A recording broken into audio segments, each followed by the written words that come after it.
Amigos e amigas, muito boa noite. Estamos aqui para mais uma vez a nossa Escola da Fé. E o que nós vamos conversar hoje? Vamos completar o estudo que eu estava falando sobre a Idade Média. Não é tudo ainda, mas é a primeira parte. Depois a gente vai continuar com mais alguma coisa. Mas esta aula é sequência da aula anterior, tá bem? Vamos pedir a Deus a luz do Divino Espírito Santo para iluminar a nossa inteligência. Em nome do Pai, do Filho e do Espírito Santo. Amém. Vinde, Espírito Santo, enchei os corações dos vossos fiéis, acendei em nós o fogo do vosso amor. Enviai, Senhor, o teu Santo Espírito, e tudo será criado e renovareis a face da terra. Ó Deus, que instruíste os corações dos vossos fiéis com a luz do Espírito Santo, fazei, Senhor, que apreciemos retamente todas as coisas, segundo o mesmo Espírito, e gozemos sempre da sua consolação por Cristo nosso Senhor. Amém. Ave Maria, cheia de graça, o Senhor é convosco. Bendita sois vós entre as mulheres, e bendito é o fruto do vosso ventre, Jesus. Santa Maria, Mãe de Deus, rogai por nós, pecadores, agora e na hora de nossa morte. Amém. Glória ao Pai, ao Filho e ao Espírito Santo, como era no princípio, agora e sempre. Amém. Em nome do Pai, do Filho e do Espírito Santo. Amém. Muito bem, meus amigos e amigas, na aula anterior nós estávamos falando sobre a Idade Média, né? E eu dizia que na Idade Média, Jesus Cristo, para eles, era o único Senhor, e todos os homens dessa época foram como que o seu sangue tingidos, né, pelo próprio Cristo. Mas, no entanto, essa espiritualidade da Idade Média era uma espiritualidade cristã, mas ela ainda estava mesclada assim, com um pouco de superstições. Por quê? Porque toda aquela massa bárbara que invadiu Roma, né, e que derrubou o Império Romano em 476, aquela massa bárbara tinha muitas superstições. Você vê que ainda hoje o povo católico, muita gente tem superstições, né? Bater 3 vezes na mesa para não dar azar, o outro não quer colocar uma ferradura atrás da porta para não... né? É fruto, né? Então, o cristianismo demora para penetrar na mente, no coração. Às vezes penetra no coração, mas não penetra na mente. Para outros penetra na mente, mas não penetra no coração. Tem uns que são mais racionalistas, outros são mais sentimentalistas. Então, a Idade Média tinha muito, assim, bruxarias, fetichismo, né? Crenças numa exagerada ação do demônio. Isso era normal naquela época, né? Fruto ainda, como eu disse, dos tempos bárbaros, né? Mas a igreja trabalhou energicamente contra tudo isso. E eu quero mostrar isso daqui. Veja, o Papa São Gregório Magno, ou melhor, São Gregório VII, que foi Papa de 1073 até 1085, ele censurou o rei da Dinamarca, chamado Håkon, por ele ter mandado queimar mulheres acusadas de bruxaria. Olha aí. Diziam que a igreja que queimava as bruxas. Mentira. O rei da Dinamarca, no ano 1073. Quando é que começou a Inquisição? 1231, 200 anos depois. Os reis já estavam colocando as bruxas. Por que eram essas bruxas? Eram mulheres que faziam trabalhos com demônios para fazer mal para os outros. Tal. Isso acontecia mesmo. Mas vocês estão vendo aí, o Papa Gregório VII censurou o rei da Dinamarca, né? Um beneditino de Westphalen, ele revoltou-se contra a execução de 3 mulheres acusadas de bruxaria e disse que elas foram mártires da loucura do povo, ou seja, o povo colocou 3 bruxas na fogueira. Então, quem colocava essas bruxas na fogueira na Idade Média? Eram esses reis e eram o povo, não era a igreja. Era difícil fazer desaparecer essas superstições e crendices assim rapidamente, porque elas são o lado assim mais sombrio da inclinação pelo maravilhoso, né?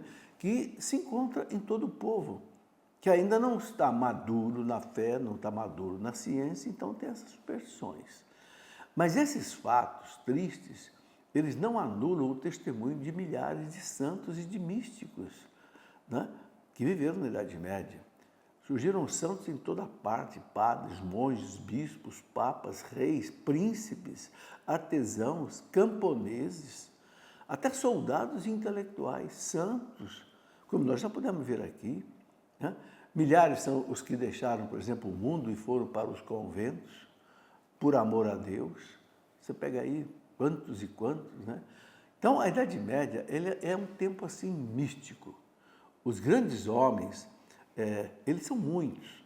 Por exemplo, São Pedro o Venerável, né?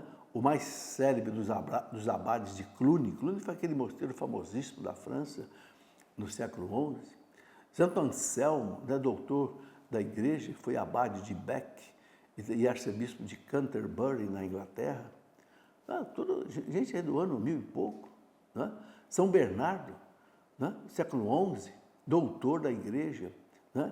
E nós tivemos muitos santos, Guilherme de Saint-Thierry, Santa Gertrudes, a grande mística alemã, Santa Gertrudes, Santa Brígida da Suécia, né? Princesa de sangue real, que muito contribuiu para a reforma da igreja. Inclusive, ela foi com Santa Catarina de Sena pedir ao Papa Gregório XI, que estava lá na França, em Avignon, que voltasse para Roma, e o Papa voltou. Temos Hugo de São Vítor, famoso Hugo de São Vítor, né? São Francisco de Assis, São Domingos de Gusmão, São Boaventura, doutor da igreja, contemporâneo de São Francisco, Santa Ângela de Foligno, São Tomás de Aquino, Santo Alberto Magno. Veja que quantidade de santos maravilhosos da Idade Média. Agora, como é que o povo, né, não entende essas coisas, não conhece essas coisas? Porque não é divulgado. Não?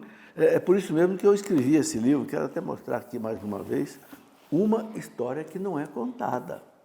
Nesse livro aqui, especialmente você que é universitário, jovem que está aí em cursinho, você quer conhecer as maravilhas da igreja na Idade Média, em todos os tempos, esse livro aqui eu conto. Por que eu botei esse nome? Uma história que não é contada. Porque é isso mesmo, é uma história que não é contada. É muito comum você ver falar mal da igreja, mas mostrar as maravilhas que a igreja fez, isso vai ser difícil você encontrar. Né? Então, olha, durante esses séculos, 10 séculos de Idade Média, do ano 500 até 1500, mais ou menos, a história profana e a história da igreja praticamente se confundem. E ela possui um crédito moral e uma influência em todos os ambientes da época. Toda a população, todos os ambientes, né, estavam permeados, né, do que ficou sendo chamado de cristandade. Por que as torres das catedrais eram gigantescas, né? Os campanários, onde botava a campanha, o sino? Porque o sino era o sinal para tudo. O sino tocava para acordar, o sino tocava para dormir, o sino tocava para começar a trabalhar, para parar de trabalhar, para almoçar, para voltar do almoço, tudo era o sino. Era como se fosse a rádio de hoje, a internet de hoje, era o sino. Mas um sinal sagrado.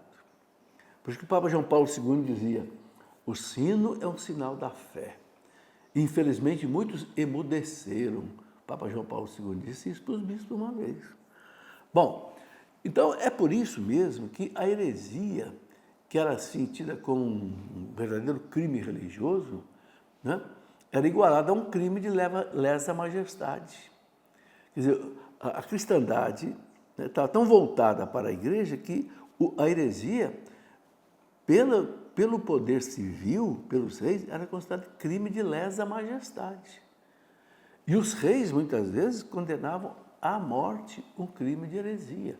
Quem é que instituiu a pena de morte, por exemplo, na fogueira na Idade Média? Não foi a igreja.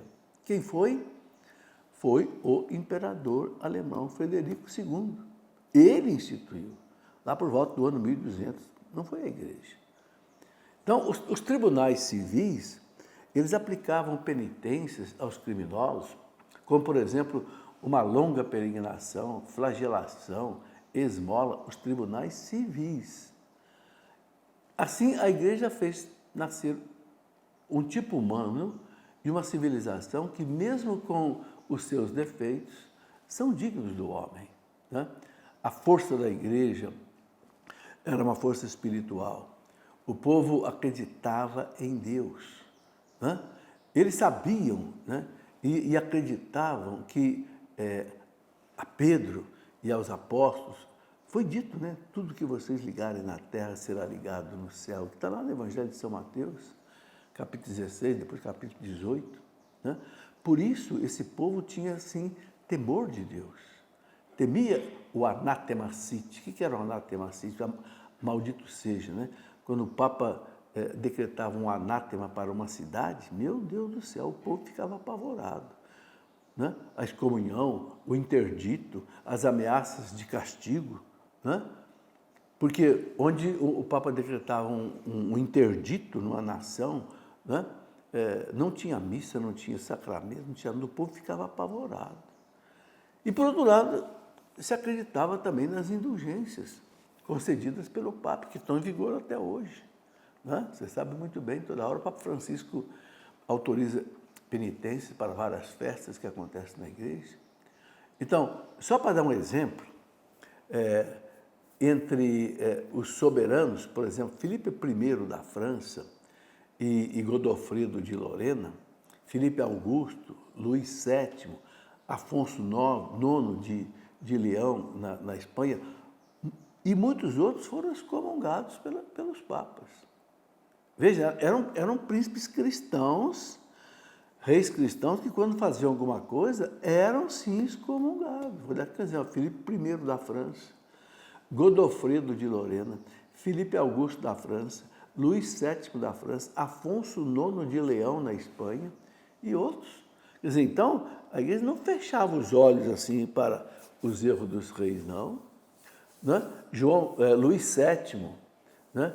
e João Sem Terra da Inglaterra, Frederico II, sofreram a punição de interdito, que atinge o quê? A região inteira. Aquilo que eu falei, uma região em que o Papa impunha um interdito, não podia ter sacramento, não podia ter as exéquias, não podia ter nada, missa nem nada. E o povo que era extremamente cristão ficava cobrando imediatamente do rei para voltar atrás. Então, nesse caso, os sinos não podiam nem tocar, os sinos silenciavam. Não se administravam sacramentos, o único que podia administrar era o batismo, era só o batismo. Não celebrava casamentos religiosos e não se fazia nenhum registro civil das pessoas do casamento. A vida social, né, acabava, deixavam de existir domingos, dia de feriado. Os soberanos, então, respeitavam a igreja. Então, esse era o clima espiritual da Idade Média. É fácil a gente imaginar a angústia de uma pessoa ou de uma comunidade que se visse privada dos bens que ela sabia que vale mais do que a própria vida, os sacramentos, por exemplo, a missa. Né? Então, revoltavam-se contra o príncipe, contra o rei, se ele não se submetesse ao Papa, ou à igreja, às normas da igreja. Então, a maioria dos condenados a essas penas se arrependem e cedem, como aconteceu, por exemplo, com o imperador germânico Henrique IV, em Canossa, diante do Papa São Gregório VII, né? Que ficou 3 dias diante do palácio do Papa, com veste de peregrino, veste de pobre, né? O rei da Alemanha, Henrique IV, imperador, né? Porque tinha errado pesadamente. Então, desde Carlos Magno, o grande imperador, né, alemão do Império Romano, que morreu em 814, né, desde Carlos Magno, a sagração dá ao imperador o caráter de delegado de Deus na terra. E sem esta coroa, não tinha valor para o povo. Veja que, como é que era, se o imperador, o rei, não fosse coroado pela igreja, pelo Papa, não tinha valor de poder para o povo. No plano social, é o cristianismo que permite às pessoas mais humildes subirem na escala social. E pela caridade, socorre os deserdados. A atividade econômica sofreu muito a influência do cristianismo, também porque os mosteiros eram centros de produção e de comércio. Como eu falei, quando o Império Romano caiu, quem sustentou tudo foi a igreja, principalmente os monges dos mosteiros. Além disso, né, a condenação da especulação, a condenação do lucro e a noção de um preço justo foi ensinado pela igreja nessa época. Não podia haver juros escorçantes, coisas desse tipo. Bom, estabeleceram, né, um estado de alma com grandes consequências na vida prática. É fácil a gente perceber isso. Outra coisa, a moral do cristianismo foi um fato decisivo nesse período, né, para regular o comportamento de cada um, além da fé e além dos mandamentos. E como a igreja é católica, ou seja, ela é universal, né, para a católica dizer universal, isso se espalhou por todo o Ocidente. Né? Por isso que o doutor, né, Thomas Woods, nesse livro, Uma História que Não É Contada, ele fala isso. A santidade salvou a igreja salvou o mundo. Né? E ele fala que tudo que foi feito pela mão da igreja nesse período. Então, a máxima influência temporal da igreja, ela foi atingida no pontificado do Papa Inocêncio III, aquele Papa do tempo de São Francisco. Né? Um Papa muito inteligente, enérgico, estudou na Universidade de Sorbonne, em Paris, depois em Bolonha, e tinha uma base intelectual muito forte. Ele escreveu ao bispo de Liège o seguinte, Liège na França, escreveu o seguinte: aquele a quem incumbe o serviço das almas deve brilhar pelo exemplo e pela ciência como um facho de luz. Olha que bonito. É uma citação de Daniel Hupes, no volume 3 da coleção História da Igreja de Daniel Hupes, que eu já mostrei aqui, né? Está lá na página 160. Né? O Papa dizendo para o bispo de Liège, na França, acho bonita essa citação, aquele a quem incumbe o serviço das almas deve brilhar pelo exemplo e pela ciência. Olha aí, a fé e a ciência. Tá? Um outro gigante dessa época que eu gosto de destacar foi São Domingos de Gusmão. Não dá para eu falar de todos eles aqui, porque são muitos. Mas São Domingos de Gusmão, espanhol, né, que nasceu em 1171 na Espanha, e fundou a Ordem dos Mendicantes, ou dominicanos. Né? Era um homem da igreja, um guardião das tradições, das fidelidades. E foi o acontecimento mais notável na vida da igreja no século XIII. Né? Já os menores franciscanos, olha que coisa bonita, contavam com 110 casas com 25 mil religiosos. Já em 1316, eles vão ter 30 mil irmãos distribuídos em 1.400 conventos. Gente, olha que força de evangelização tinham essas obras religiosas, né? Coisa maravilhosa. Depois dos conventos, eles partiam para pregar a lei de Deus em toda parte. Vocês já pensaram? 30 mil irmãos franciscanos distribuídos em 1.400 mosteiros na Europa, isso em 1316. São Domingos, 110 casas com São Francisco um pouco antes. Então, é impressionante. Olha os dominicanos, olha que cidade dos dominicanos.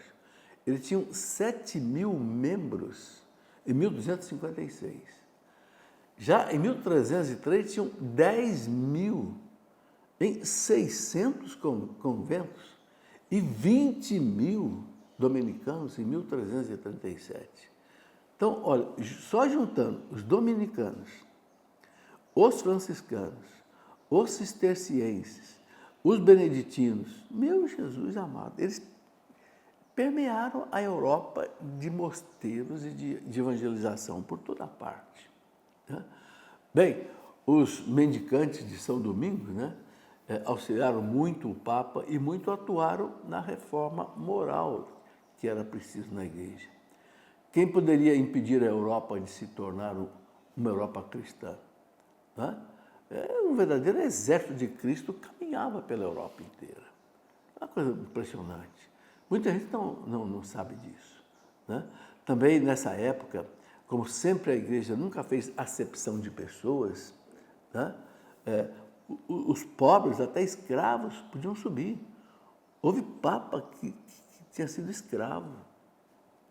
O arcebispo chamado Adalberão, ele explicava como a Igreja valorizava todas as pessoas. Olha o que disse esse bispo, né, da França. A lei divina não admite distinção alguma entre os membros da Igreja.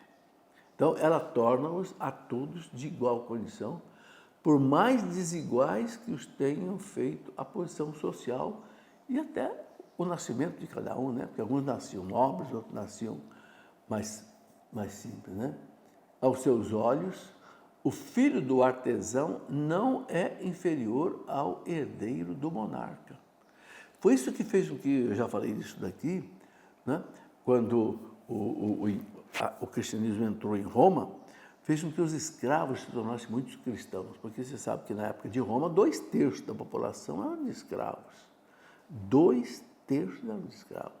E o escravo era considerado uma coisa, um objeto. A Igreja disse, não, você é um filho de Deus.